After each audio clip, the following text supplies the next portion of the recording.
नारायणं नमस्कृत्य नरं चैव नरोत्तमं देवीं सरस्वतीं व्यासं ततो जयमुदीरयेत्। श्रीगणेशाय नमः, श्रीसरस्वत्यै नमः, श्रीवेदव्यासाय नमः। आज 81वां अध्याय। यहाँ हम तृतीय खंड के चरित्र को श्रवण कर रहे हैं। 7वें दिन के युद्ध में कौरव पांडव सेनाओं का मंडल और वज्रव्यूह बनाकर भीषण संघर्ष। संजय कहते हैं, अथात्मजं तव पुनर्गार्गेयो ध्यानमस्थितम् अब्रवीद भरता श्रेष्ठ संप्रहर्षकरं वचा। कि महाराज, तदंतर आपके पुत्र को चिंता में निमग्न देख भरत श्रेष्ठ गंगानंदन भीष्म ने उससे पुनः हर्ष बढ़ाने वाली बात कही। और राजन, मैं द्रोणाचार्य, शल्य, यदुवंशी, कृतवर्मा, अश्वत्थामा, विकर्ण, भगदत्त, सुबलपुत्र शकुनी, अवंती देश के राजकुमार विंद और अनुविंद, बाल्हिक देशीय वीरों के साथ राजा बाल्हिक, बलवान त्रिगर्तराज, अत्यंत दुर्जय मगधराज, कौशल नरेश, बृहद्बल चित्रसेन, विविंशति तथा विशाल ध्वजाओं वाले परम सुंदर कई हजार रथ घुड़सवारों से युक्त देशीय घोड़े, गंडस्थल के मद की धारा बहाने वाले मदोन्मत्त गजराज और भांति भांति के आयुध एवं ध्वज धारण करने वाले विभिन्न देशों के शूरवीर पैदल सैनिक तुम्हारे लिए युद्ध करने को उद्यत हैं। ये तथा और भी बहुत से ऐसे सैनिक हैं जिन्होंने तुम्हारे लिए अपना जीवन निछावर कर दिया है। मेरा तो ऐसा विश्वास है कि ये सब मिलकर युद्धस्थल में देवताओं को भी जीतने में समर्थ हैं। राजन, मुझे सदा तुम्हारे हित की बात अवश्य कहनी चाहिए, इसलिए कहता हूँ, पांडवों को इंद्र सहित संपूर्ण देवता भी जीत नहीं सकते। राजेंद्र, एक तो वे देवराज इंद्र के समान पराक्रमी हैं, दूसरे साक्षात भगवान श्री कृष्ण उनके सहायक हैं, अतः उन्हें जीतना असंभव है। तथापि मैं सर्वथा तुम्हारे वचन का पालन करूंगा। पांडवों को मैं युद्ध में जीतूंगा अथवा पांडव ही मुझे परास्त कर देंगे। ऐसा कहकर भीष्म जी ने दुर्योधन को विशल्यकर्णी नामक शुभ एवं शक्तिशालिनी औषधि प्रदान की। उस समय उसके प्रभाव से दुर्योधन के शरीर में धसे हुए बाण आसानी से निकल गए और वह आघात जनित घाव तथा उसकी पीड़ा से मुक्त हो गया। तदंतर निर्मल प्रभात की बेला में व्यूह विशारद नरश्रेष्ठ बलवान भीष्म ने अपनी सेना के द्वारा स्वयं ही मंडल नामक व्यूह का निर्माण किया, जो नाना प्रकार के अस्त्र शस्त्रों से संपन्न था। वह व्यूह हाथी और पैदल आदि मुख्य मुख्य योद्धाओं से भरा हुआ था। कई सहस्त्र रथों ने उसे जब सब ओर से घेर रखा था, वह व्यूह रुष्टि और तोमर धारण करने वाले अश्वारोहियों के महान समुदाय से भरा था। एक एक हाथी के पीछे 7-7 रथ, एक एक रथ के साथ 7-7 घुड़सवार, प्रत्येक घुड़सवार के पीछे 10-10 धनुर्धर और प्रत्येक धनुर्धर के साथ 10-10 ढाल तलवार लिए रहने वाले वीर खड़े थे। महाराज, इस प्रकार महारथियों के द्वारा व्यूहबद्ध होकर आपकी सेना महायुद्ध के लिए खड़ी थी और भीष्म युद्धस्थल में उसकी रक्षा करते थे। उसमें 10,000 घोड़े, उतने ही हाथी और 10,000 रथ तथा आपके चित्रसेन आदि शूरवीर पुत्र कवच धारण करके पितामह भीष्म की रक्षा कर रहे थे। उन वीरों से भीष्म सुरक्षित थे और भीष्म से उन शूरवीरों की रक्षा हो रही थी। वहाँ बहुत से महाबली नरेश कवच बांधकर युद्ध के लिए तैयार दिखाई देते थे। शोभा संपन्न राजा दुर्योधन भी युद्धस्थल में कवच बांधकर रथ पर आरूढ़ हो ऐसा सुशोभित हो रहा था, मानो देवराज इंद्र स्वर्ग में अपनी दिव्य प्रभा से प्रकाशित हो रहे हों। भारत, तदंतर आपके पुत्रों का महान सिंहनाद सुनाई देने लगा। साथ ही रथों और वाद्यों का गंभीर घोष गूंज उठा। भीष्म ने युद्धस्थल में कौरव सैनिकों का पश्चिमाभिमुख व्यूह बनाया था। वह मंडल नामक महाव्यूह दुर्भेद्य होने के साथ ही शत्रुओं का संहार करने वाला था। राजन, उस रणभूमि में सब और उस व्यूह की बड़ी शोभा हो रही थी। वह शत्रुओं के लिए सर्वथा दुर्गम था। कौरवों के परम दुर्जय महामंडल व्यूह को देखकर राजा युधिष्ठिर ने स्वयं अपनी सेना के लिए वज्र व्यूह का निर्माण किया। इस प्रकार सेनाओं की व्यूह रचना हो जाने पर यथास्थान खड़े हुए रथी और घुड़सवार आदि सब सैनिक सिंहनाद करने लगे। तत्पश्चात प्रहार करने में कुशल सभी शूरवीर एक दूसरे का व्यूह तोड़ने और परस्पर युद्ध करने की इच्छा से सेना सहित आगे बढ़े। द्रोणाचार्य ने विराट पर और अश्वत्थामा ने शिखंडी पर धावा किया। स्वयं राजा दुर्योधन ने द्रुपद पर चढ़ाई की। नकुल और सहदेव ने अपने मामा मद्रराज शल्य पर धावा किया। अवंतिके विंद और अनुविंद ने इरावान पर आक्रमण किया। समस्त नरेशों ने संग्राम भूमि में अर्जुन के साथ युद्ध किया। भीमसेन ने युद्ध में विचरते हुए कृतवर्मा को आगे बढ़ने से रोका। राजन, शक्तिशाली अर्जुन कुमार अभिमन्यु ने संग्राम भूमि में आपके 3 पुत्र चित्रसेन, विकर्ण तथा दुर्मर्शन के साथ युद्ध आरंभ किया। महाधनुर्धर भगदत्त ने राक्षस प्रवर घटोत्कच पर बड़े वेग से आक्रमण किया, मानो एक मतवाला हाथी दूसरे मतवाले हाथी पर टूट पड़ा हो। राजन, उस समय राक्षस अलम्बुश ने युद्ध में उन्मत्त होकर लड़ने वाले सेना सहित सात्यकी पर क्रोधपूर्वक धावा किया। भूरिश्रवा ने रणभूमि में प्रयत्नपूर्वक दृष्टकेतु के साथ युद्ध छेड़ दिया। धर्मपुत्र युधिष्ठिर ने राजा श्रुतायु पर धावा किया। चेकितान ने समर में कृपाचार्य के ही साथ युद्ध छेड़ दिया। शेष योद्धा प्रयत्नपूर्वक महारथी भीष्म का ही सामना करने लगे। तदंतर उन राज समूह ने कुंती पुत्र धनंजय को सब ओर से घेर लिया। उन सब के हाथों में शक्ति, तोमर, नाराज, गदा और परिघ आदि आयुध शोभा पा रहे थे। तत्पश्चात अर्जुन ने अत्यंत क्रुद्ध होकर भगवान श्री कृष्ण से इस प्रकार कहा, माधव, युद्धस्थल में दुर्योधन की इन सेनाओं को देखिए। व्यूह के विद्वान महात्मा गंगानंदन ने इनका व्यूह रचा है। माधव, युद्ध की इच्छा से कवच बांधकर आए हुए इन शूरवीरों पर दृष्टिपात कीजिए। केशव, यह देखिए, इन भाइयों सहित त्रिगर्त राज खड़ा है। जनार्दन, यदुश्रेष्ठ, ये जो रण क्षेत्र में मुझसे युद्ध करना चाहते हैं, मैं इन सबको आज आपके देखते देखते नष्ट कर दूंगा। ऐसा कहकर कुंती नंदन अर्जुन ने अपने धनुष के प्रत्यंचा पर हाथ फेरा और विपक्षी नरेशों पर बाणों की वर्षा आरंभ कर दी। जैसे बादल वर्षा ऋतु में जल की धाराओं से तालाब को भरते हैं, उसी प्रकार वे महाधनुर्धर नरेश भी बाणों की वृष्टि से अर्जुन को भरपूर करने लगे। प्रजानाथ, उस महायुद्ध में श्री कृष्ण और अर्जुन को बाणों से आच्छादित देख आपकी सेना में बड़े जोर से कोलाहल होने लगा। श्री कृष्ण और अर्जुन को उस अवस्था में देखकर देवताओं, ऋषियों, गंधर्वों और नागों को महान आश्चर्य हुआ। राजन, तब अर्जुन ने कुपित होकर इंद्रास्त्र का प्रयोग किया। उस समय हम लोगों ने अर्जुन का अद्भुत पराक्रम देखा।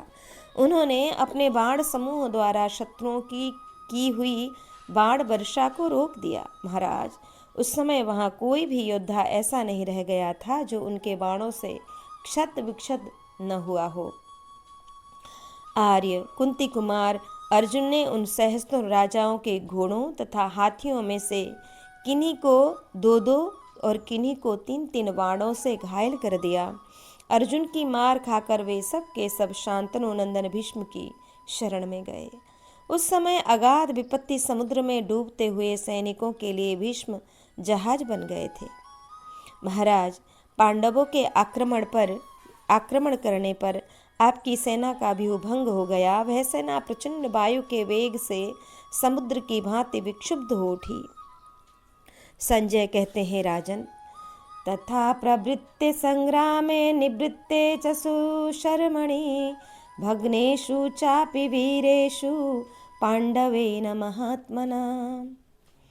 कि राजन, इस प्रकार संग्राम आरंभ होने पर महामना पांडुनंदन अर्जुन से पराजित हो सुशर्मा युद्ध भूमि से दूर हो गया और अनन्य वीर भी भाग खड़े हुए। आपकी समुद्र जैसी विशाल वाहिनी में तुरंत ही हलचल मच गई। उस समय गंगानंदन भीष्म ने शीघ्रतापूर्वक अर्जुन पर आक्रमण किया। राजा दुर्योधन ने रणभूमि में अर्जुन का पराक्रम देखकर बड़ी उतावली के साथ निकट जा उन समस्त नरेशों से कहा। उन नरेशों के सम्मुख सारी सेना के बीच में शूरवीर महाबली सुशर्मा को अत्यंत हर्ष प्रदान करता हुआ सा दुर्योधन यूं बोला, वीरों, ये शांतनु नंदन कुरुश्रेष्ठ भीष्म अपना जीवन निछावर करके संपूर्ण हृदय से अर्जुन के साथ युद्ध करना चाहते हैं। सारी सेना के साथ युद्ध के लिए यात्रा करते हुए मेरे वीर पितामह भरत नंदन भीष्म की आप सब लोग प्रयत्न पूर्वक रक्षा करें।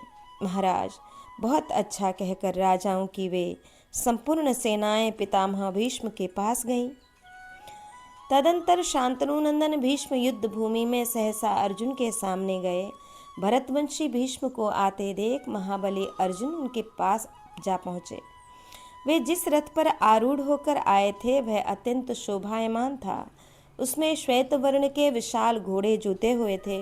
उस पर भयंकर वानर से उपलक्षित ध्वजा फहरा रही थी और उसके पहियों से मेघ के समान गंभीर शब्द हो रहा था। किरीटधारी अर्जुन को युद्ध में समीप आते देख भय के मारे समस्त सैनिकों के मुंह से भयानक हाहाकार प्रकट होने लगा। हाथ में बागडोर लिए मध्याह्न काल के दूसरे सूर्य के समान तेजस्वी श्री कृष्ण को युद्ध भूमि में उपस्थित देख कोई भी योद्धा उन्हें भर आंखें देख भी न सके। इस प्रकार श्वेत घोड़े तथा श्वेत धनुष वाले शांतनु नंदन भीष्म को श्वेत ग्रह के समान उदित देख पांडव सैनिक उनसे आंख न मिला सके। महामना त्रिगर्तों ने अपने भाइयों, पुत्रों तथा अन्य महारथियों के साथ उपस्थित होकर भीष्म को सब ओर से घेर रखा था। दूसरी ओर द्रोणाचार्य ने मत्स्यराज विराट को युद्ध में एक बाण से बींध डाला तथा एक बाण से उनका ध्वज और एक से धनुष काट डाला। सेनापति विराट ने वह कटा हुआ धनुष फेंक कर वेग पूर्वक दूसरे सुदृढ़ धनुष को हाथ में लिया जो भार सहन करने में समर्थ था। उन्होंने उसके द्वारा प्रज्वलित सर्पों की भांति विषैले नागों की सी आकृति वाले बाण छोड़कर 3 से द्रोणाचार्य को और 4 बाणों से उनके घोड़ों को बींध डाला। फिर 1 बाण से ध्वज को, 5 बाणों से सारथी को और 1 से धनुष को बींध डाला। इससे द्विजश्रेष्ठ द्रोणाचार्य को बड़ा क्रोध हुआ। भरतश्रेष्ठ, फिर द्रोण ने झुकी हुई गांठ वाले 8 बाणों द्वारा विराट के घोड़ों को और 1 बाण से सारथी को मार डाला। सारथी और घोड़ों के मारे जाने पर रथियों में श्रेष्ठ विराट अपने रथ से तुरंत कूद पड़े और पुत्र के रथ पर आरूढ़ हो गए। अब उन दोनों पिता पुत्रों ने एक ही रथ पर बैठकर महान बाण वर्षा के द्वारा द्रोणाचार्य को बलपूर्वक आगे बढ़ने से रोक दिया। जनेश्वर, तब द्रोणाचार्य ने कुपित होकर युद्ध भूमि में विषधर सर्प के समान एक भयंकर बाण शंख पर शीघ्रता पूर्वक चलाया। वह बाण शंख की छाती छेद कर रणभूमि में उसका रक्त पीकर धरती में समा गया। उसके श्रेष्ठ पंख लोहू में भीग कर लाल हो गए।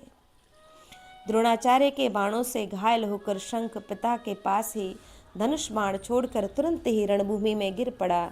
अपने पुत्र को मारा गया देख मुंह बाए हुए काल के समान भयंकर द्रोणाचार्य को समरभूमि में छोड़कर विराट भय के मारे भाग गए।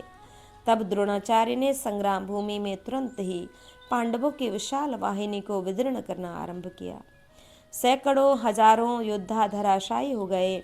महाराज, दूसरी ओर शिखंडी ने युद्ध भूमि में अश्वत्थामा के पास पहुंचकर 3 शीघ्रगामी नाराजों द्वारा उसके भौहों के मध्य भाग में आघात किया। रथियों में श्रेष्ठ अश्वत्थामा ललाट में लगे हुए उन तीनों बाणों के द्वारा 3 ऊंचे सुवर्णमय शिखरों से युक्त मेरु पर्वत के समान शोभा पाने लगा। राजन, तदंतर क्रोध में भरे अश्वत्थामा ने आधे निमेष में बहुत से बाणों द्वारा शिखंडी के ध्वज, सारथी, घोड़ों और आयुधों को रणभूमि में काट गिराया। रथियों में श्रेष्ठ शत्रु संतापी शिखंडी घोड़ों के मारे जाने पर उस रथ से कूद पड़ा और बहुत तीखी एवं चमकीली तलवार और ढाल हाथ में लेकर कुपित हुए शेन पक्षी की भांति सब ओर विचरने लगा। महाराज, तलवार लेकर युद्ध में विचरते हुए शिखंडी का थोड़ा सा भी छिद्र अश्वत्थामा को नहीं दिखाई दिया। वह एक अद्भुत सी बात हुई। भरत श्रेष्ठ, तब परम क्रोधी अश्वत्थामा ने समर भूमि में शिखंडी पर कई हजार बाणों की वर्षा की। बलवानों में श्रेष्ठ शिखंडी ने समर भूमि में होने वाली उस अत्यंत भयंकर बाण वर्षा को तीखी धार वाली तलवार से काट डाला। तब अश्वत्थामा ने 100 चक्राकार चिन्हों से शोभित शिखंडी की परम सुंदर ढाल और चमकीली तलवार को युद्धस्थल में टूक टूक कर दिया। राजन, तत्पश्चात पंखयुक्त तीखे बाणों द्वारा शिखंडी को भी बहुत घायल कर दिया। अश्वत्थामा द्वारा सहायकों की मार से खंडित किए हुए उस खड्ग को शिखंडी ने घुमा कर तुरंत ही उसके ऊपर चला दिया। वह खड्ग प्रज्वलित सर्प सा प्रकाशित हो उठा। अपने ऊपर आते हुए प्रलय काल की अग्नि के समान तेजस्वी उस खड्ग को अश्वत्थामा ने युद्ध में अपना हस्त लाघव दिखाते हुए सहसा काट डाला। तत्पश्चात बहुत से लोहमय बाणों द्वारा उसने शिखंडी को भी घायल कर दिया। राजन, अश्वत्थामा के तीखे बाणों से अत्यंत घायल होकर शिखंडी तुरंत ही महामना सात्यकी के रथ पर चढ़ गया। इधर बलवानों में श्रेष्ठ सात्यकी ने भी अत्यंत कुपित होकर अपने तीखे बाणों द्वारा संग्राम भूमि में क्रूर राक्षस अलम्बुश को बींध डाला।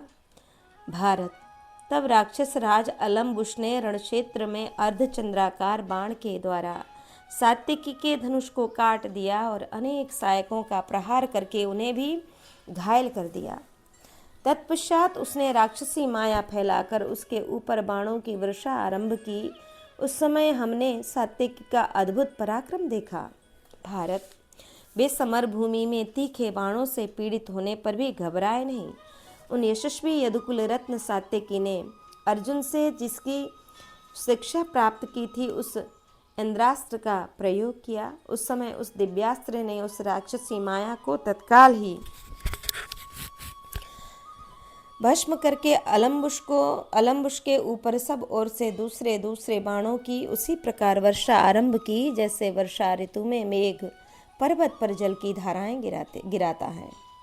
परम यशस्वी मधुवंशी सात्यकी के द्वारा इस प्रकार पीड़ित होने पर वह राक्षस भय से युद्धस्थल में उन्हें छोड़कर भाग गया। जिसे इंद्र भी युद्ध में हरा नहीं सकते थे, उसी राक्षस राज अलम्बुश को आपके योद्धाओं के देखते देखते परास्त करके सात्यकी सिंहनाद करने लगे। तत्पश्चात सत्य पराक्रमी सात्यकी ने अपने बहुसंख्यक तीखे बाणों द्वारा आपके अन्य योद्धाओं को भी मारना आरंभ किया। उस समय उनके भय से पीड़ित हो वे सब योद्धा भागने लगे। महाराज, इसी समय द्रुपद के बलवान पुत्र धृष्टद्युम्न ने आपके पुत्र राजा दुर्योधन को रणक्षेत्र में झुकी हुई गांठ वाले बाणों से आच्छादित कर दिया। भरतनंदन राजेंद्र जनेश्वर धृष्टद्युम्न के बाणों से आच्छादित होने पर भी आपके पुत्र दुर्योधन के मन में व्यथा नहीं हुई। उसने युद्धस्थल में धृष्टद्युम्न को तुरंत ही 90 बाणों से घायल कर दिया। वह एक अद्भुत सी बात थी। आर्य, तब महाबली पांडव सेनापति ने भी कुपित होकर दुर्योधन के धनुष को काट दिया और शीघ्रतापूर्वक उसके चारों घोड़ों को भी मार डाला। तत्पश्चात अत्यंत तीखे 7 बाणों द्वारा तुरंत ही दुर्योधन को घायल कर दिया। घोड़े मारे जाने पर बलवान महाबाहु दुर्योधन अपने रथ से कूद पड़ा और तलवार उठाकर धृष्टद्युम्न की ओर पैदल ही दौड़ा। उस समय महाबली शकुनी ने, जो राजा को बहुत चाहता था, वह निकट आकर संपूर्ण जगत के अधिपति दुर्योधन को अपने रथ पर चढ़ा लिया। तब शत्रु वीरों का हनन करने वाले धृष्टद्युम्न ने राजा दुर्योधन को पराजित करके आपकी सेना का उसी प्रकार विनाश आरंभ किया जिससे वज्रधारी इंद्र असुरों का विनाश करते हैं। महारथी कृतवर्मा ने रण में भीमसेन को अपने बाणों से बहुत पीड़ित कर दिया और महामेघ जैसे सूर्य को ढक लेता है, उसी प्रकार उसने भीमसेन को आच्छादित कर दिया। तब शत्रुओं को संताप देने वाले भीमसेन ने युद्ध में हंसकर अत्यंत क्रोधपूर्वक कृतवर्मा पर अनेकों सहायकों का प्रहार किया। महाराज, उन सहायकों से अत्यंत पीड़ित होने पर भी अतिरथी एवं सत्य कोविद सातोतवंशी कृतवर्मा विचलित नहीं हुआ। उसने भीमसेन को पुनः तीखे बाणों से पीड़ित किया। फिर महारथी भीमसेन ने उनके चारों घोड़ों को मारकर ध्वज सहित सुसज्जित सारथी को भी काट गिराया। तत्पश्चात शत्रु वीरों का हनन करने वाले भीमसेन ने अनेक प्रकार के बाणों से कृतवर्मा के सारे शरीर को क्षत विक्षत कर दिया। उसके घोड़े मारे जा चुके थे। उस समय भीमसेन के बाणों से उसका सारा शरीर छिन्न भिन्न सा दिखाई देता था। महाराज, तब घोड़े के मारे जाने पर कृतवर्मा आपके पुत्र के देखते देखते तुरंत ही आपके साले वृषक के रथ पर सवार हो गया। इधर भीमसेन भी अत्यंत कुपित होकर आपकी सेना पर टूट पड़े और दंडपाणी यमराज की भांति उसका संहार करने लगे। धृतराष्ट्र बोले, बहूनि हि विचित्राणि द्वैरथानि स्म संजया, पांडूनां मामकं मामकै सार्थं मश्रौषं तव जलपतः। कि यहाँ इरावान के द्वारा विंद और अनुविंद की पराजय, भगदत्त से घटोत्कच का हारना तथा मद्रराज पर नकुल और सहदेव की विजय। कि धृतराष्ट्र बोले, संजय, मैंने तुम्हारे मुख से अब तक पांडवों के मेरे पुत्रों के साथ जो बहुत से विचित्र द्वैरथ युद्ध हुए हैं उनका वर्णन सुना, परंतु सूत, तुमने अभी तक मेरे पक्ष में घटित हुई कोई हर्ष की बात नहीं कही है। उल्टे पांडवों को प्रतिदिन हर्ष से पूर्ण और अभग्न अपराजित बताते हो। मेरे पुत्रों को तेज और बल से हीन, खिन्न चित्त और युद्ध में पराजित बताते हो। संजय, यह सब प्रारब्ध का ही खेल है, इसमें संशय नहीं है। संजय बोले, पुरुषश्रेष्ठ, आपके पुत्र भी पूरी शक्ति से पुरुषार्थ दिखाते हुए अपने बल और उत्साह के अनुसार युद्ध में सफलता प्राप्त करने की चेष्टा करते हैं। परंतप नरेश, जैसे देव नदी गंगा जी का जल स्वादिष्ट होकर भी महासागर के संयोग से उसी के गुण का सम्मिश्रण हो जाने से के कारण खारा हो जाता है, उसी प्रकार आपके पुत्रों का पुरुषार्थ युद्ध में वीर पांडवों तक पहुंचकर व्यर्थ हो जाता है। कुरुश्रेष्ठ, कौरव यथाशक्ति प्रयत्न करते और दुष्कर कर्म कर दिखाते हैं, अतः उनके ऊपर आपको दोषारोपण नहीं करना चाहिए। प्रजानाथ, पुत्र सहित आपके अपराध से ही यह भूमंडल का घोर एवं महान संहार हो रहा है, जो यमलोक की वृद्धि करने वाला है। नरेश्वर, अपने ही अपराध से जो संकट प्राप्त हुआ है उसके लिए आपको शोक नहीं करना चाहिए। आपके अपराध के कारण राजा लोग भी इस भूतल में सर्वथा अपने जीवन की रक्षा नहीं कर पाते हैं। वसुधा के नरेश युद्ध में पुण्यात्माओं के लोगों की इच्छा करते हुए शत्रु की सेना में घुसकर युद्ध करते हैं और सदा स्वर्ग को ही परम लक्ष्य मानते हैं। महाराज, उस दिन पूर्वाह्न काल में बड़ा भारी जनसंहार हुआ था। आप एकचित्त होकर देवासुर संग्राम के समान उस भयंकर युद्ध का वृत्तांत सुनिए। अवंती के महाबली महाधनुर्धर और विशाल सेना से युक्त राजकुमार विंद और अनुविंद, जो युद्ध में उन्मत्त होकर लड़ने वाले हैं, अर्जुन पुत्र इरावान को सामने देखकर उसी में भिड़ गए। उन तीनों वीरों का युद्ध अत्यंत रोमांचकारी हुआ। इरावान ने कुपित होकर देवताओं के समान रूपवान दोनों भाई विंद और अनुविंद को झुकी हुई गांठ वाले तीखे बाणों से तुरंत घायल कर दिया। वे भी समरांगण में विचित्र युद्ध करने वाले थे, अतः उन्होंने भी इरावान को बींध डाला। नरेश्वर, दोनों ही पक्ष वाले अपने शत्रु का नाश करने के लिए प्रयत्नशील थे।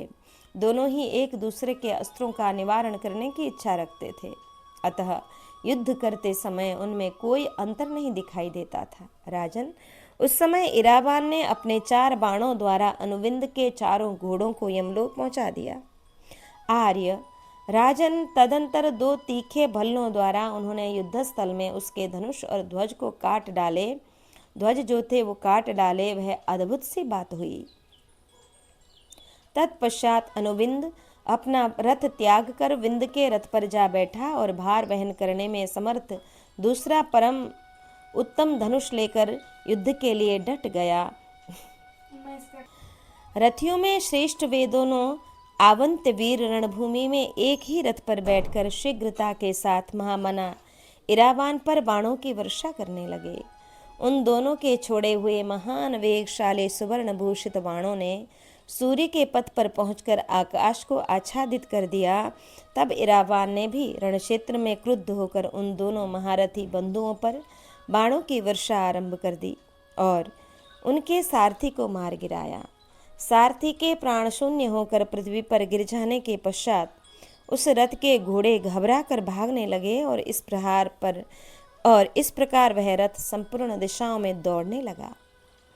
महाराज इरावान नागराज कन्या उलूपिका पुत्र था।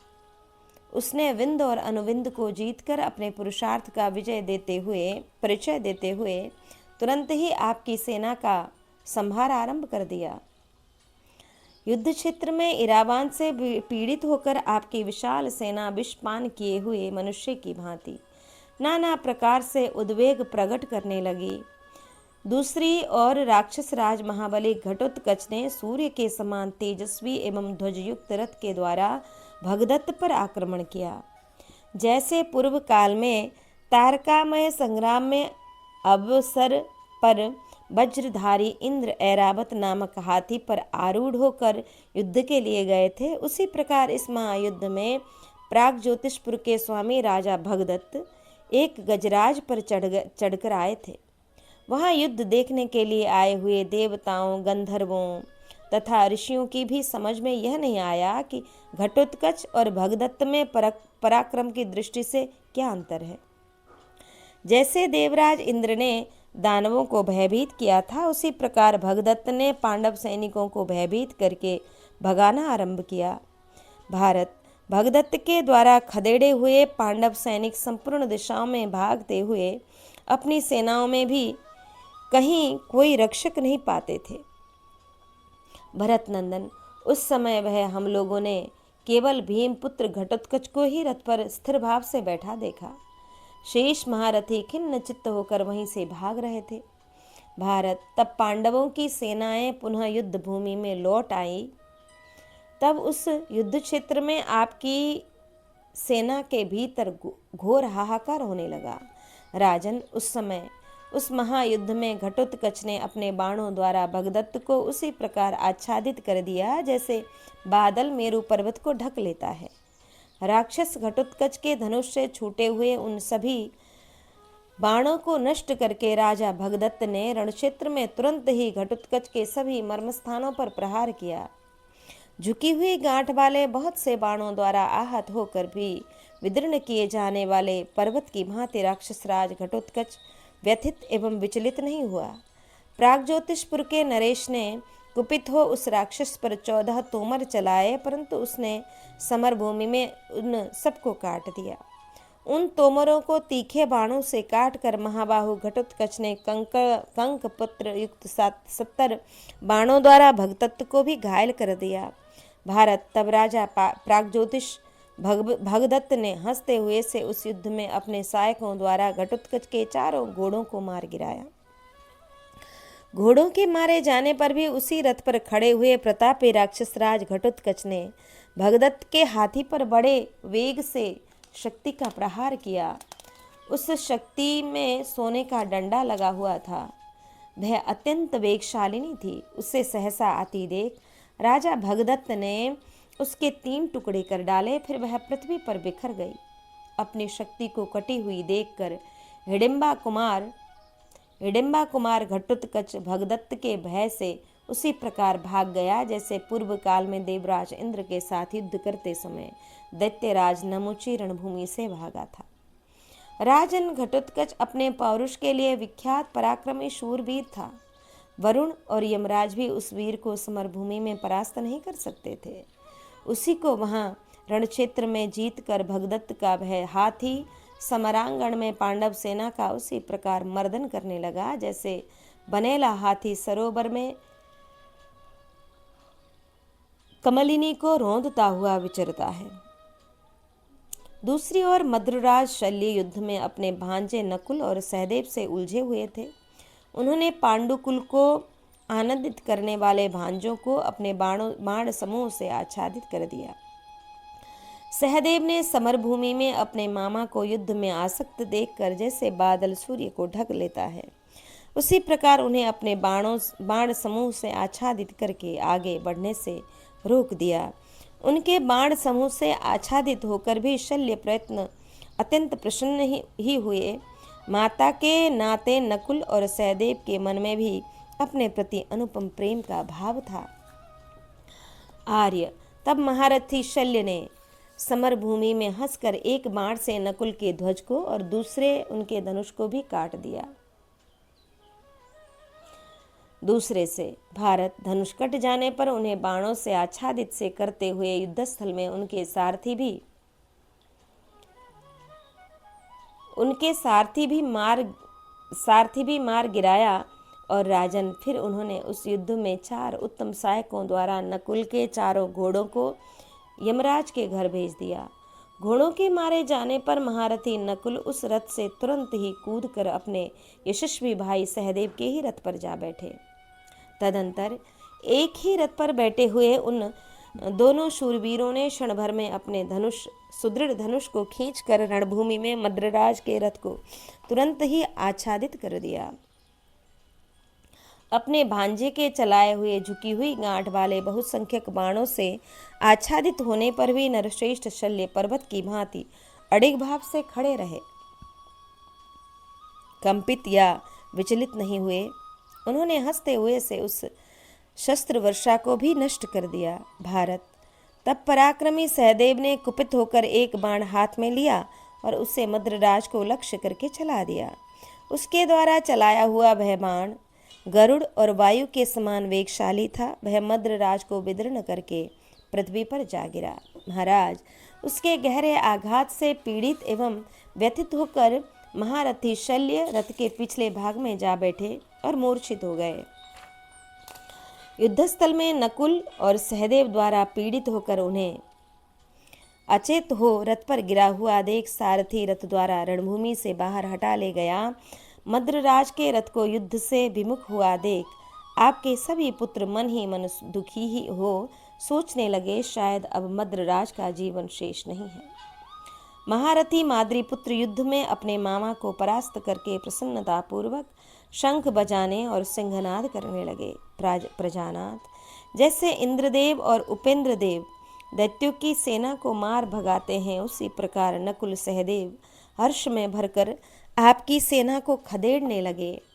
संजय कहते हैं, ततो युधिष्ठिरो राजा मध्यम प्राप्ते दिवाकरे श्रुतायुष्मभि प्रेक्षम प्रेयसा प्रेषयामास वाजिनः। महाराज, तब सूर्यदेव दिन के मध्य भाग में आ गए। तब राजा युधिष्ठिर ने श्रुतायु को देखकर उसकी ओर अपने घोड़ों को बढ़ाया। उस समय झुकी हुई गांठ वाले 9 तीखे सहायकों द्वारा शत्रु दमन श्रुतायु को घायल करते हुए राजा युधिष्ठिर ने उस पर धावा किया। तब महाधनुर्धर राजा श्रुतायु ने युद्ध में धर्मपुत्र युधिष्ठिर के चलाए हुए बाणों का निवारण करके उन कुंती कुमार को 7 बाण मारे। यहाँ युधिष्ठिर से राजा श्रुतायु का पराजित होना, युद्ध में चेकितान और कृपाचार्य का मूर्छित होना, भूरिश्रवा से दृष्टकेतु का और अभिमन्यु से चित्रसेन आदि का पराजित होना एवं सुशर्मा आदि से अर्जुन का युद्धारंभ। संग्राम में वे बाण महात्मा युधिष्ठिर के शरीर में उनके प्राणों को ढूंढते हुए से कवच छेद कर घुस गए और उसका रक्त पीने लगे। महामना श्रुतायु के बाणों से घायल होने पर पांडुनंदन युधिष्ठिर अत्यंत कुपित हो कुपित हो उठे और उन्होंने रणक्षेत्र में बराह कर्ण नामक एक बाण चलाकर राजा श्रुतायु की छाती में चोट पहुंचाई। तत्पश्चात रथियों में श्रेष्ठ कुंती पुत्र युधिष्ठिर ने भल्ल नामक दूसरे बाण से महामना श्रुतायु के ध्वज को काटकर तुरंत ही रथ से पृथ्वी पर गिरा दिया। राजन, ध्वज को गिरा हुआ देख राजा श्रुतायु ने अपने 7 तीखे बाणों द्वारा पांडुनंदन युधिष्ठिर को घायल कर दिया। यह देख धर्मपुत्र युधिष्ठिर प्रलय काल में संपूर्ण भूतों को जला डालने की इच्छा वाले अग्निदेव के समान क्रोध से प्रज्वलित हो उठे। महाराज, पांडुपुत्र युधिष्ठिर को कुपित देख देवता, गंधर्व और राक्षस व्यथित हो उठे तथा सारा जगत भी भय से व्याकुल हो गया। उस समय समस्त प्राणियों के मन में यह विचार उठा कि आज निश्चय ही ये राजा युधिष्ठिर कुपित होकर तीनों लोकों को भस्म कर डालेंगे। नरेश्वर, पांडुपुत्र युधिष्ठिर के कुपित होने पर उस समय संपूर्ण लोकों की शांति के लिए देवता तथा ऋषि लोग श्रेष्ठ स्वस्ति वाचन करने लगे। उन्होंने क्रोध से व्यक्त हो मुख के दोनों कोनों को चाटते हुए अपने शरीर को प्रलय काल के सूर्य के समान अत्यंत भयंकर बना लिया। प्रजानाथ, भरत नंदन, उस समय आपकी सारी सेनाएं वहां अपने जीवन से निराश हो गई, परंतु महायशस्वी युधिष्ठिर ने धैर्यपूर्वक अपने क्रोध को दबा लिया और श्रुतायु के विशाल धनुष को जहां उसे मुट्ठी से पकड़ा जाता है उसी जगह से काट दिया। राजन, धनुष कट जाने पर महाबली राजा युधिष्ठिर ने श्रुतायु की छाती में नाराज से प्रहार किया। फिर उन्होंने समस्त सेनाओं के देखते देखते रण क्षेत्र में महामना श्रुतायु के घोड़ों को तुरंत मार डाला और उसके सारथी को भी शीघ्र ही मौत के मुख में डाल दिया। रथ के घोड़े मारे गए यह देखकर तथा युद्ध में राजा युधिष्ठिर के पुरुषार्थ का भी अवलोकन करके श्रुतायु उस समय बड़े वेग से रथ को छोड़कर भाग गया। राजन, संग्राम में धर्मपुत्र युधिष्ठिर द्वारा महाधनुर्धर श्रुतायु के पराजित होने पर दुर्योधन की सारी सेना पीठ दिखाकर भागने लगी। महाराज, ऐसा पराक्रम करके धर्मपुत्र युधिष्ठिर मुंह फैलाए काल के समान आपकी सेना का संहार करने लगे। उधर वृष्टि वंशी चेकितान ने रथियों में श्रेष्ठ कृपाचार्य को सब सेनाओं के देखते देखते अपने सहायकों से आच्छादित कर दिया। राजन, शरद्वान के पुत्र कृपाचार्य ने युद्ध में उस समय उस सब बाणों को काट कर सावधानी के साथ युद्ध करने वाले चेकितान को पंख वाले बाणों से बींध डाला। आर्य फिर दूसरे भल्ल से उसका धनुष काट दिया और अपने हाथों की फुर्ती दिखाते हुए समर में उसके सारथी को भी मार गिराया। राजन, तदंतर चेकितान के चारों घोड़ों और दोनों पृष्ठ रक्षकों को भी कृपाचार्य ने मार डाला। तब सात्वत वंशी चेकितान ने रथ से कूदकर तुरंत ही गदा हाथ में ले ली। गदाधारियों में श्रेष्ठ चेकितान ने उस वीर घातिनी गदा से कृपाचार्य के घोड़ों को मारकर उसके सारथी को भी धराशायी कर दिया। तब कृपाचार्य ने भूमि पर ही खड़े होकर चेकितान को 16 बाण मारे। वे बाण चेकितान को छेद कर धरती में समा गए। तब क्रोध में भरे हुए चेकितान ने कृपाचार्य के वध की इच्छा से उन पर पुनः वैसे ही गदा का प्रहार किया जैसे इंद्र वृत्रासुर पर प्रहार करते हैं। उस निर्मल एवं लोहे की बनी हुई विशाल गदा को अपने ऊपर आती देख कृपाचार्य ने अनेक सहस्त्र बाणों द्वारा दूर गिरा दिया। भारत, तब चेकितान ने क्रोध पूर्वक तलवार खींच ली और बड़ी फुर्ती के साथ कृपाचार्य पर धावा किया। राजन, यह देख कृपाचार्य ने भी धनुष फेंक कर तलवार हाथ में ले ली और पूरी सावधानी के साथ वे बड़े वेग से चेकितान की ओर दौड़े। वे दोनों बलवान थे, दोनों ही उत्तम खड्ग धारण कर रखे थे, अतः अपनी उन अत्यंत तीखी तलवारों से वे एक दूसरे को काटने लगे। तलवार की गहरी चोट से घायल होकर वे दोनों पुरुषश्रेष्ठ संपूर्ण भूतों की निवासभूत पृथ्वी पर गिर पड़े। उनके सारे अंगों में मूर्छा व्याप्त हो रही थी। दोनों ही अधिक परिश्रम के कारण अचेत से हो गए थे। उस समय युद्ध में उन्मत्त होकर लड़ने वाला करकर्ष चेकितान को वैसी अवस्था में पड़ा देख सौहार्द के नाते बड़े वेग से दौड़ा और संपूर्ण सेनाओं के देखते देखते उसने उन्हें अपने रथ पर चढ़ा लिया। प्रजानाथ, इसी प्रकार आपके साले शूरवीर शकुनी ने रथियों में श्रेष्ठ कृपाचार्य को शीघ्र ही अपने रथ पर बैठा लिया। राजन, दूसरी ओर महाबली दृष्टकेतु ने क्रोध में भरकर 90 बाणों से शीघ्रतापूर्वक भूरिश्रवा की छाती में चोट पहुंचाई।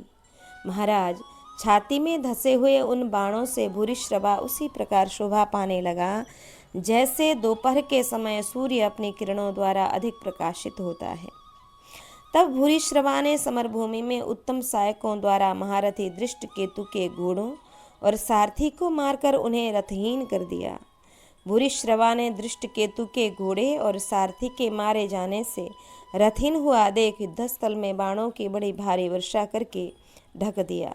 आर्य, तत्पश्चात महामना दृष्टकेतु उस रथ को छोड़कर शतानीक की सवारी पर जा बैठे। राजन, इसी समय चित्रसेन, विकर्ण तथा दुर्मर्शन इन 3 रथियों ने सोने के कवच बांधकर सुभद्रा कुमार अभिमन्यु पर धावा किया। नरेश्वर, तब उनके साथ अभिमन्यु का भयंकर युद्ध आरंभ हुआ, ठीक उसी तरह जैसे शरीर का बात, पित्त और कफ इन तीनों धातुओं के साथ युद्ध होता है। राजन, उस महासमर में आपके पुत्रों को रथहीन करके पुरुष सिंह अभिमन्यु ने उस समय भीमसेन की प्रतिज्ञा का स्मरण करके उनका वध नहीं किया। तदंतर हाथी, घोड़े और रथ पर यात्रा करने वाले करोड़ों राजाओं से घिरे हुए भीष्म और युद्ध में देवताओं के लिए भी दुर्जय थे, आपके पुत्रों को बचाने के लिए एकमात्र बालक महारथी अभिमन्यु को लक्ष्य करके तीव्र वेग से आगे बढ़े। उनको उस ओर आते देख श्वेत वाहन कुंती पुत्र अर्जुन ने वसुदेव नंदन भगवान श्री कृष्ण से इस प्रकार कहा कि ऋषिकेश, जहाँ ये बहुत से रथ जा रहे हैं उधर ही अपने घोड़ों को हाँकिए। माधव, ये अस्त्र विद्या के विद्वान तथा रण दुर्मद बहुसंख्यक शूरवीर जिस प्रकार हमारी सेना का विनाश न कर सकें, उसी तरह इस रथ को वहां ले चलिए। अमित तेजस्वी कुंती कुमार अर्जुन के इस प्रकार कहने पर वृष्णि कुलनंदन भगवान श्री कृष्ण ने युद्ध में श्वेत घोड़ों से जुते हुए रथ को आगे बढ़ाया। आर्य, रणभूमि में युद्ध क्रुद्ध हुए अर्जुन आपके सैनिकों की ओर जाने लगे। उस समय आपकी सेना में बड़े जोर से हाहाकार होने लगा। राजन, कुंती कुमार अर्जुन ने भीष्म की रक्षा करने वाले उन राजाओं के पास जाकर सुशर्मा से इस प्रकार कहा, वीर, मैं जानता हूँ तुम पांडवों के पूर्व वैरी और योद्धाओं में अत्यंत उत्तम हो। तुम लोगों ने जो अन्याय किया है उसका यह अत्यंत भयंकर फल आज प्राप्त हुआ है। इसे देखो, आज मैं तुम्हें तुम्हारे पहले के मरे हुए पितामहों का दर्शन कराऊंगा। ऐसा कहते हुए शत्रुघाती अर्जुन के पुरुष वचन को सुनकर भी रथयूथपति सुशर्मा उनसे भला या बुरा कुछ भी न बोला।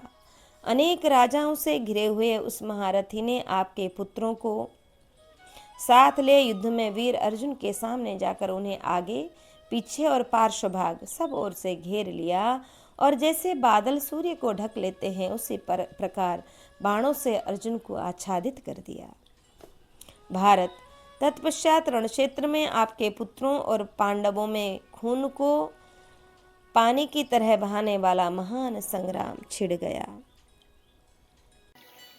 संजय कहते हैं कि सतांग्यमानस्तु शरर्धनंजय पदाहतो नागैव श्वसन बलि बाणेन महारथानां चिच्छेद चापानि रणे प्रसह्य। राजन, इस प्रकार शत्रुओं के बाणों से आहत होकर बलवान अर्जुन पैर से कुचले हुए सर्प की भांति क्रोध से लंबी लंबी सांसें खींचने लगे।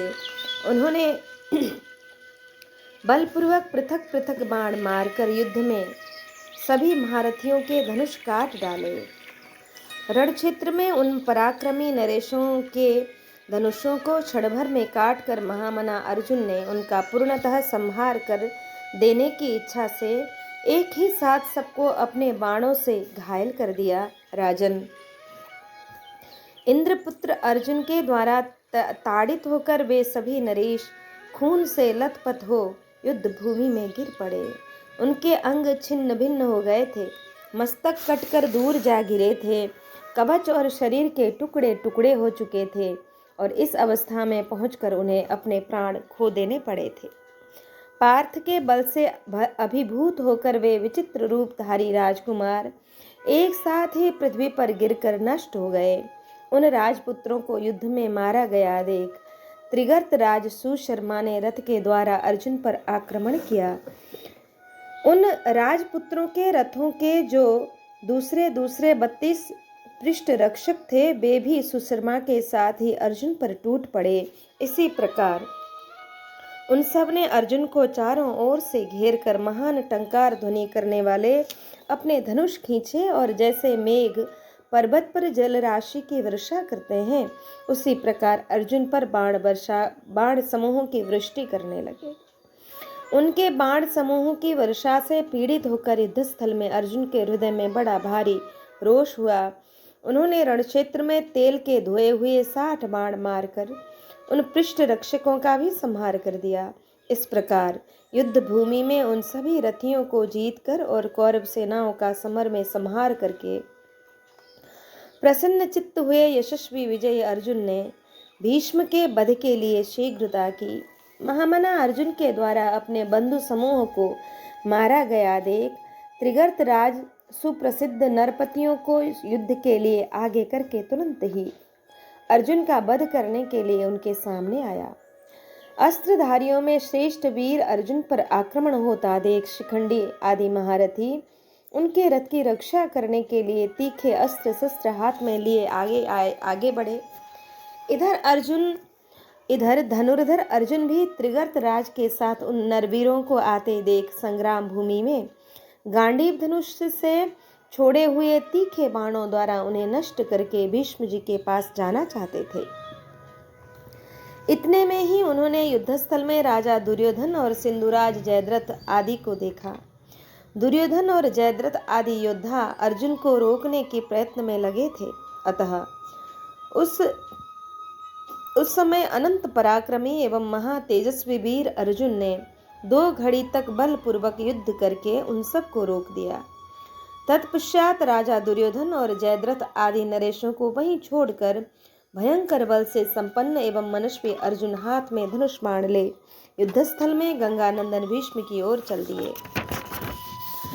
भीष्म भी अस्त्र विद्या के विद्वान एवं उदार पांडव रथियों को युद्धस्थल में अपने सामने देखते हुए भी उन सबको वहीं छोड़कर बड़े वेग से पुनः अर्जुन के पास आए। उस समय उत्कृष्ट बलशाली अनंत कीर्ति महात्मा युधिष्ठिर भी युद्ध में अपने भाग के रूप में प्राप्त हुए मद्रराज शल्य को छोड़कर नकुल सहदेव और भीमसेन के साथ क्रोध पूर्वक तुरंत वहां से चल दिए और युद्ध के लिए शांतनु नंदन भीष्म के पास जा पहुंचे। महारथियों में श्रेष्ठ समस्त पांडव संगठित होकर वहां आ पहुंचे थे, तो भी उनसे समरांगण में विचित्र युद्ध करने वाले गंगा पुत्र शांतनु नंदन महात्मा भीष्म को व्यथा नहीं हुई। तत्पश्चात सत्य प्रतिज्ञा अत्यंत भयंकर शक्तिशाली और मनस्वी राजा जयद्रथ ने रण में सामने आकर अपने उत्तम धनुष द्वारा बलपूर्वक उन महारथियों के धनुष काट डाले। क्रोध रूपी विष उगलने वाले महामनस्वी दुर्योधन ने युधिष्ठिर, भीमसेन, नकुल, सहदेव, अर्जुन तथा श्री कृष्ण पर युद्ध में कुपित हो अग्नि के समान तेजस्वी बाणों का प्रहार किया। प्रभु, जैसे क्रोध में भरे हुए दैत्यगण एकत्र देवताओं पर प्रहार करते हैं, उसी प्रकार कृपाचार्य, शल्य तथा चित्रसेन ने युद्धस्थल में अत्यंत क्रोध में भरकर समस्त पांडवों को अपने बाणों से घायल कर दिया। शांतनु नंदन भीष्म ने जब शिखंडी का धनुष काट दिया कि पितामह भीष्म ने शिखंडी को अपने ऊपर प्रहार करने के लिए आया देखकर ही उसके धनुष को काट दिया था। उसके शरीर पर कोई प्रहार नहीं किया, अतः कोई दोष नहीं है। तब समरांगण में अजात शत्रु महात्मा युधिष्ठिर शिखंडी की ओर देखकर कुपित हो उठे और उससे क्रोध पूर्वक इस प्रकार बोले, उक्ता तथा त्वं पितुरग्रतो मामहं हनिष्यामि महाव्रतं तं विश्वं सरोघर विमलार्क वर्णै सत्यं वदामीति कृता प्रतिज्ञा। वीर, तुमने अपने पिता के सामने प्रतिज्ञा पूर्वक मुझसे यह कहा था कि मैं महान व्रतधारी भीष्म को निर्मल सूर्य के समान तेजस्वी बाण समूहों द्वारा अवश्य मार डालूंगा। यह बात मैं सत्य कहता हूँ, ऐसी प्रतिज्ञा तुमने की थी, परंतु तुम इस प्रतिज्ञा को सफल नहीं करते हो, कारण कि युद्ध में देवव्रत भीष्म का वध नहीं कर रहे हो। झूठी प्रतिज्ञा करने वाला न बनो, अपने धर्म, कुल और यश की रक्षा करो। देखो, जैसे यमराज समयानुसार उपस्थित होकर क्षण भर में देहधारी का विनाश कर देते हैं, उसी प्रकार ये युद्ध में भयंकर वेगशाली भीष्म अत्यंत प्रचंड वेग वाले बाण समूहों के द्वारा मेरी समस्त सेनाओं को कितना संताप दे रहा है। युद्ध में शांतनु नंदन भीष्म ने तुम्हारा धनुष काट कर तुम्हें पराजित कर दिया, फिर भी तुम उनकी ओर से निरपेक्ष हो रहे हो। अपने सगे भाइयों को छोड़कर कहाँ जाओगे? यह कायदा तुम्हारे अनुरूप नहीं है। द्रुपद कुमार, अनंत पराक्रमी भीष्म को तथा उनके डर से इस प्रकार हतोत्साह होकर भागती हुई मेरी इस सेना को देखकर निश्चय ही तुम डर गए हो, क्योंकि तुम्हारे मुख की कांति कुछ ऐसी ही अप्रसन्न दिखाई देती है। वीर, नरवीर अर्जुन कहीं महायुद्ध में फंसे हुए हैं, उनका इस समय पता नहीं है। ऐसे समय में तुम आज भूमंडल के विख्यात वीर होकर भीष्म से भय कैसे कर रहे हो? राजन, धर्मराज के इस प्रकार इस वचन में प्रत्येक अक्षर रूखेपन से भरा हुआ था। उनके द्वारा उन्होंने कितनी ही मन के विपरीत बातें कही थीं, तथापि उस वचन को सुनकर महामना शिखंडी ने इसे अपने लिए आदेश माना और तुरंत ही भीष्म का वध करने के लिए सचेष्ट हो गया। शिखंडी को बड़े वेग से आते और भीष्म पर धावा करते देख शल्य ने अत्यंत दुर्जय एवं भयंकर अस्त्र से उसे रोक दिया। राजन, प्रलय काल की अग्नि के समान तेजस्वी उस अस्त्र को प्रकट हुआ देखकर देवराज इंद्र के समान प्रभावशाली द्रुपद कुमार शिखंडी घबराया नहीं।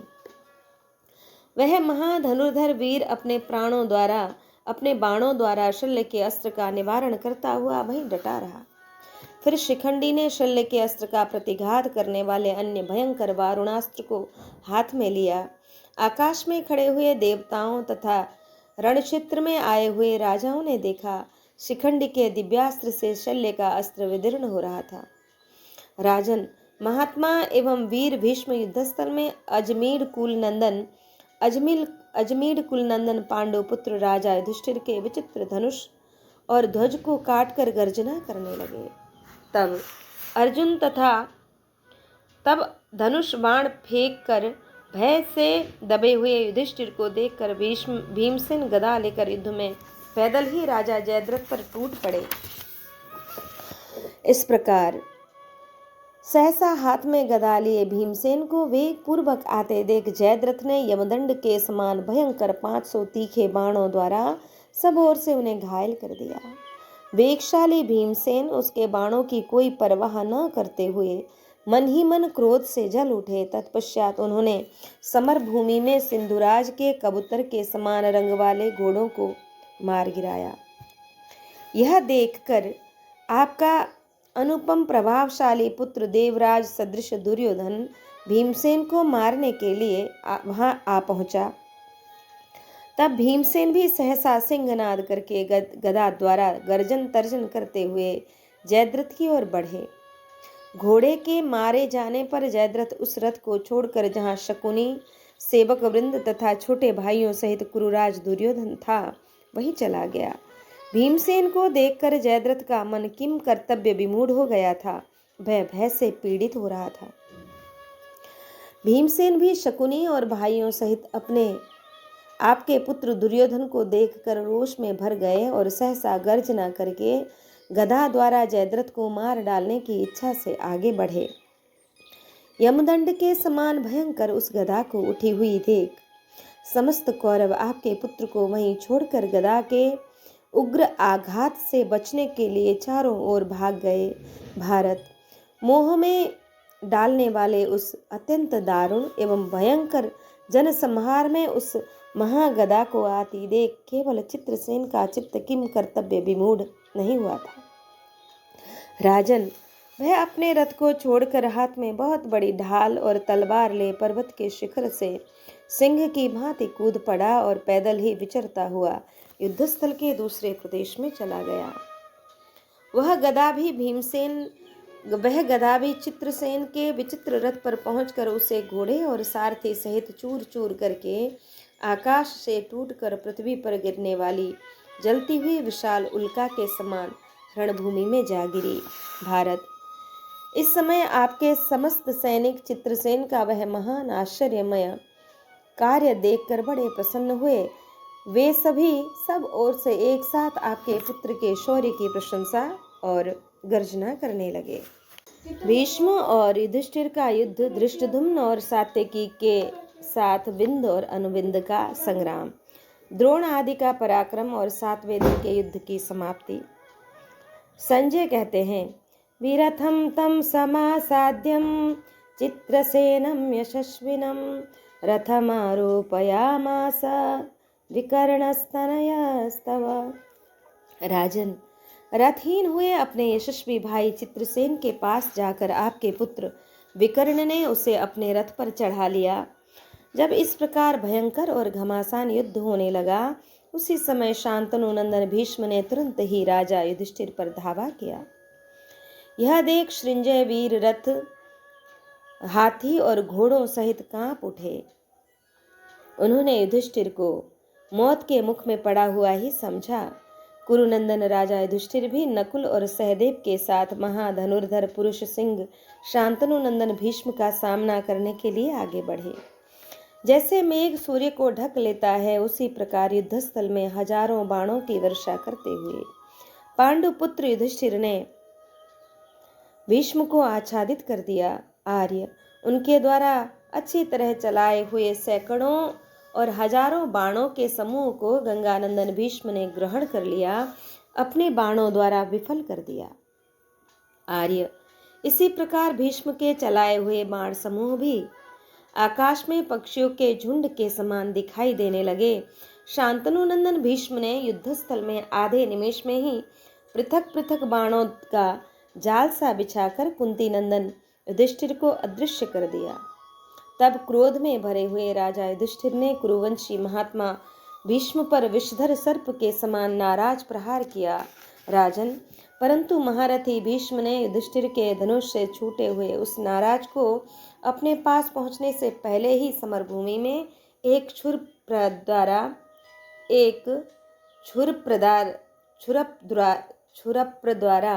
काट गिराया। इस प्रकार रणभूमि में काल के समान भयंकर उस नाराज को काट कर भीष्म ने कौरवराज युधिष्ठिर के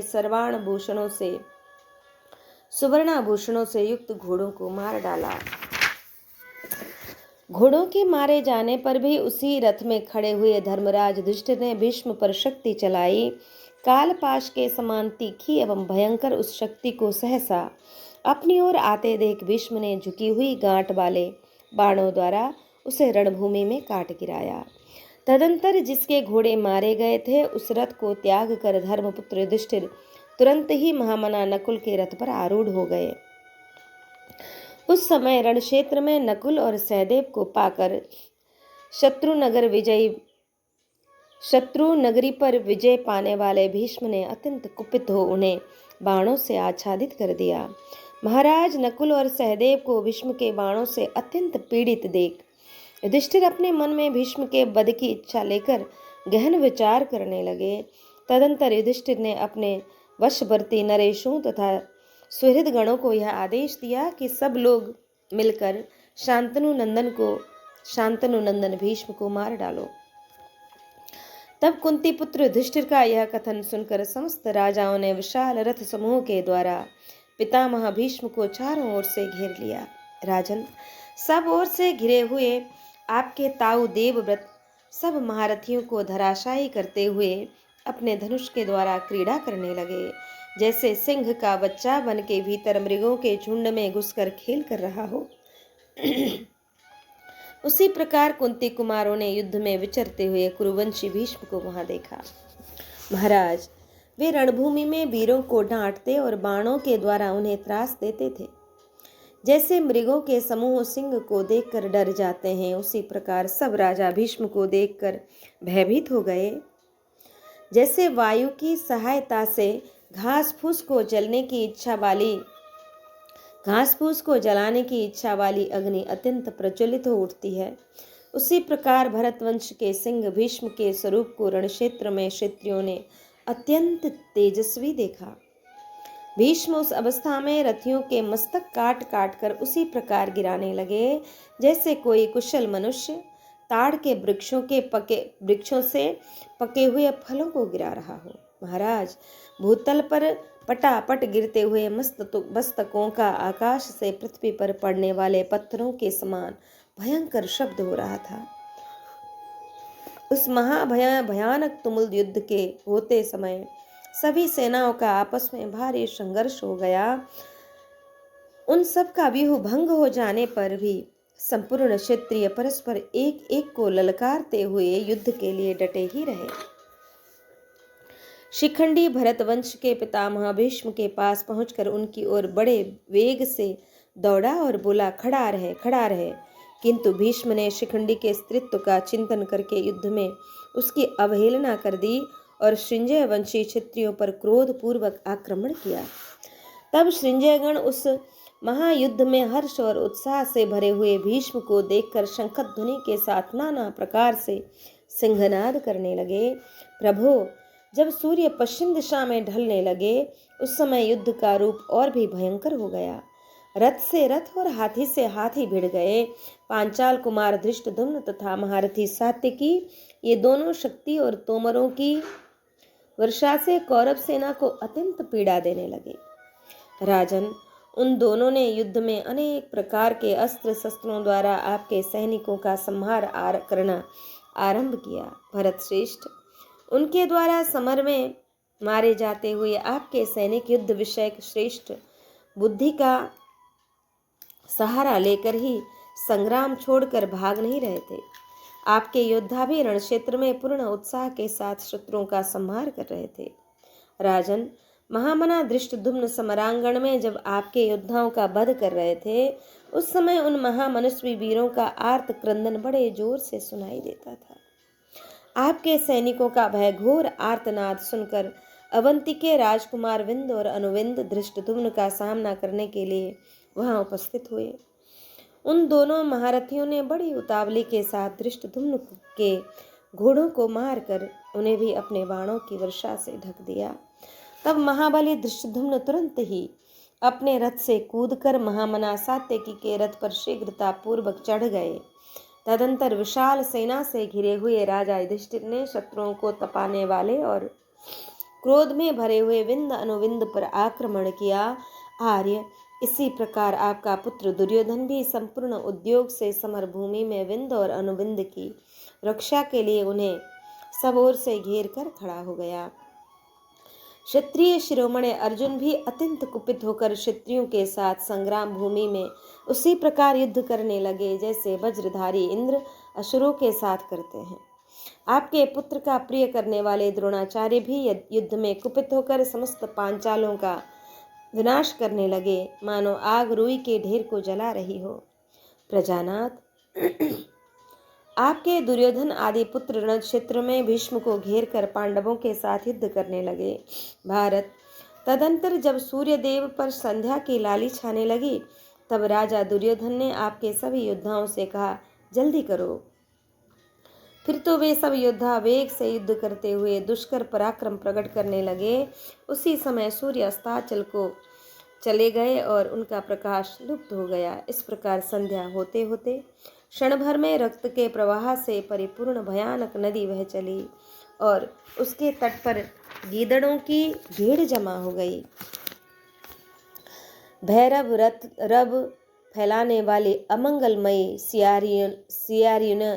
सियारीनों तथा भूतगणों से व्यक्त होकर वह युद्ध का मैदान अत्यंत भयानक हो गया। चारों ओर राक्षस, पिशाच तथा अन्य मांसाहारी जंतु सैकड़ों और हजारों की संख्या में दिखाई देने लगे। तदंतर अर्जुन राजा दुर्योधन के पीछे चलने वाले सुशर्मा आदि को सेना में पराजित करके अपने शिविर को चले गए तथा सेना से घिरे हुए कुरुकुल नंदन राजा युधिष्ठिर भी दोनों भाई नकुल सहदेव के साथ रात में अपने शिविर में पधारे। राजेंद्र, तब भीमसेन भी दुर्योधन आदि रथियों को युद्ध में जीत कर अपने शिविर को लौट आए। राजा दुर्योधन भी महायुद्ध में शांतनु नंदन भीष्म को घेर कर तुरंत ही अपने शिविर को लौट गया। द्रोणाचार्य, अश्वत्थामा, कृपाचार्य, शल्य तथा यदुवंशी कृतवर्मा ये सारी सेना को ले घेर कर अपने शिविर की ओर चल दिए। राजन, इसी प्रकार सात्यकी और द्रुपद कुमार धृष्टद्युम्न भी युद्ध में अपने योद्धाओं को घेर कर शिविर की ओर प्रस्थित हुए। शत्रुओं को संताप देने वाले महाराज, इस प्रकार रात के समय आपके योद्धा पांडवों के साथ अपने अपने शिविर में लौट आए। महाराज, तत्पश्चात पांडव तथा कौरव अपने शिविर में जाकर आपस में एक दूसरे की प्रशंसा करते हुए विश्राम करने लगे। तदंतर उभय पक्ष के सूरवीरों ने सब और सैनिक गुल्मों को, गुल्म का अर्थ है प्रधान पुरुषों से युक्त रक्षक दल, जिसमें 9 हाथी, 9 रथ, 9 घुड़सवार, 27 घुड़सवार और 45 पैदल सैनिक होते हैं, उसे गुल्म कहते हैं। गुल्मों को नियुक्त करके विधिपूर्वक अपने अपने शिविरों की रक्षा की व्यवस्था की। फिर अपने अपने शरीर से बाणों को निकाल कर भांति भांति के जल से स्नान करके स्वस्ति वाचन कराने के अनंतर बंदी जनों के मुख से अपनी स्तुति सुनते हुए वे सभी यशस्वी वीर गीत और वाद्यों के शब्दों से क्रीड़ा विनोद करने लगे। 2 घड़ी तक वहां का सब कुछ स्वर्ग सदृश जान पड़ा। उस समय वहां महारथियों ने युद्ध की कोई बातचीत नहीं की। नरेश्वर, जिनमें हाथी और घोड़ों की अधिकता थी, उन दोनों पक्ष की सेनाओं में सब लोग परिश्रम से चूर चूर हो गए थे। रात के समय जब दोनों सेनाएं सो गईं, उस समय वे देखने योग्य हो गई। इस प्रकार श्री महाभारत भीष्म पर्व के अंतर्गत भीष्म वध पर्व में 7वें दिन के युद्ध का यहाँ विराम विषयक यह 86वां अध्याय पूर्ण हुआ। आज के पारायण को श्री ठाकुर जी के चरण कमल में अर्पित करके यहाँ हम विश्राम लेंगे। कृष्णाय वासुदेवाय हरये परमात्मने प्रणतक्लेशनाशाय